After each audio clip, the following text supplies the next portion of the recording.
നമുക്കിന്ന് സിമ്പിളായിട്ട് ഒരു സാമ്പാർ ഉണ്ടാക്കാം. കുറച്ച് കഷ്ണങ്ങളെ ഉള്ളൂ വെച്ചാൽ അത് വെച്ചിട്ട് സാമ്പാർ ഉണ്ടാക്കാം. എല്ലാ കഷ്ണങ്ങളൊന്നും വേണമെന്നില്ല. അപ്പോൾ ആദ്യം പരിപ്പ് കുതിർത്തിട്ട് വേവിക്കുക, നന്നായിട്ട് വേവിക്കുക.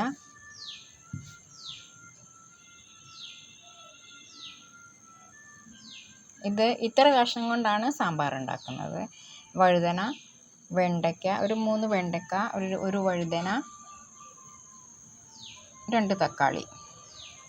അപ്പോൾ പരിപ്പ് ആദ്യം വേവിക്കുക, നല്ലോണം വേവിച്ചെടുക്കുക.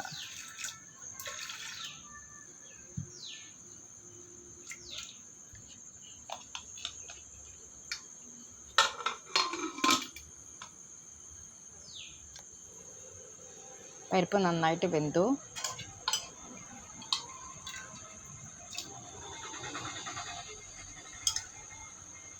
ഇനി കഷ്ണങ്ങളിട്ട് കൊടുക്കുക.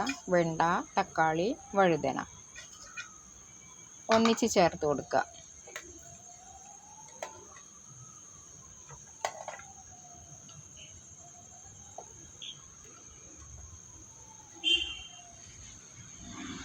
ഇനി അതിലേക്ക് 1 സ്പൂണ് മുളക് പൊടി,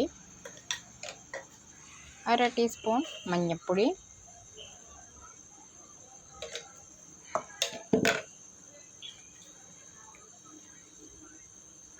1 ടീസ്പൂൺ മല്ലിപ്പൊടി,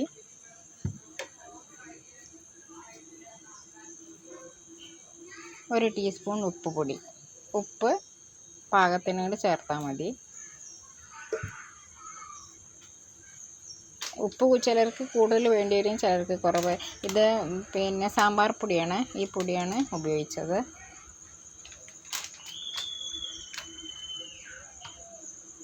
അതൊന്ന് കുറച്ചെടുത്തിട്ട് 2 ടീസ്പൂൺ സാമ്പാർ പൊടിയും കൂടെ ഇട്ടിട്ടുണ്ട്.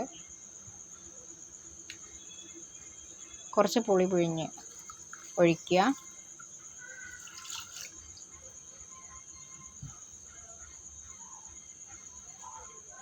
LG കായം.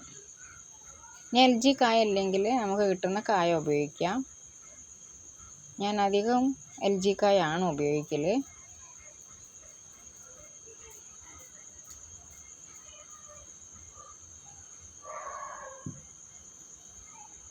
നന്നായിട്ടൊന്ന് ഇളക്കി കൊടുക്കുക.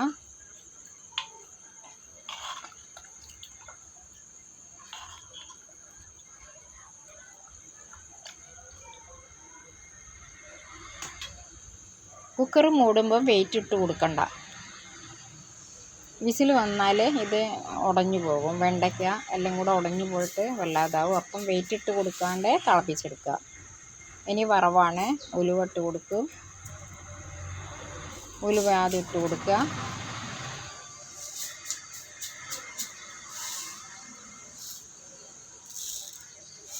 ഉലുവ പൊട്ടി കഴിഞ്ഞിട്ട് കടുക് ഇട്ട് കൊടുക്കുക.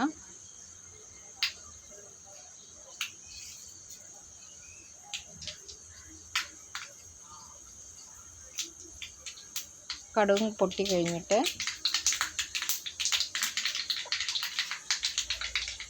കറിവേപ്പില, വറ്റൽമുളക് അതും കൂടെ ഇട്ട് കൊടുക്കുക. അതൊന്ന് മൂത്ത് വരട്ടെ.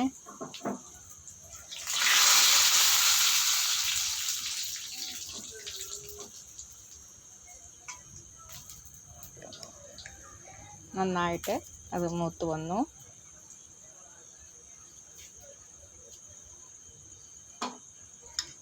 ഇനി സാമ്പാറിലേക്ക് ഒഴിച്ച് കൊടുക്കുക.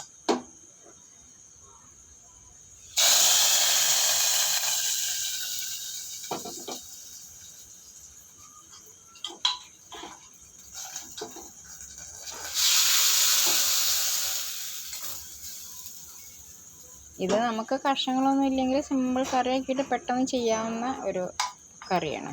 ഇതൊക്കെ എല്ലാവരും ഉണ്ടാക്കുന്നതൊക്കെ തന്നെയല്ലേ. കഷ്ണങ്ങൾ ഉടഞ്ഞു പോകരുത്. വെണ്ടയ്ക്കൊക്കെ ഒന്നിച്ചിട്ടതാണല്ലോ. അപ്പോൾ അതുകൊണ്ട് വെയിറ്റ് ഇല്ലാണ്ട് തിളപ്പിച്ചിട്ട് വേവിച്ചെടുക്കുക. ഇതേപോലെ ഉടയാണ്ട് കിട്ടും.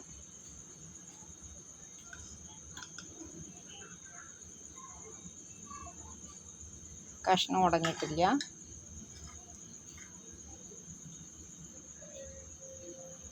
ഇനി ഉപ്പൊക്കെ നോക്കിയിട്ട് ഒന്ന് വേണമെങ്കിൽ കുറച്ചും കൂടെ ചേർത്ത് കൊടുത്താൽ മതി. അടിപൊളി സാമ്പാർ റെഡി ആയിട്ടുണ്ട്. ഇതേപോലെ ഒന്ന് ചെയ്ത് നോക്കുക.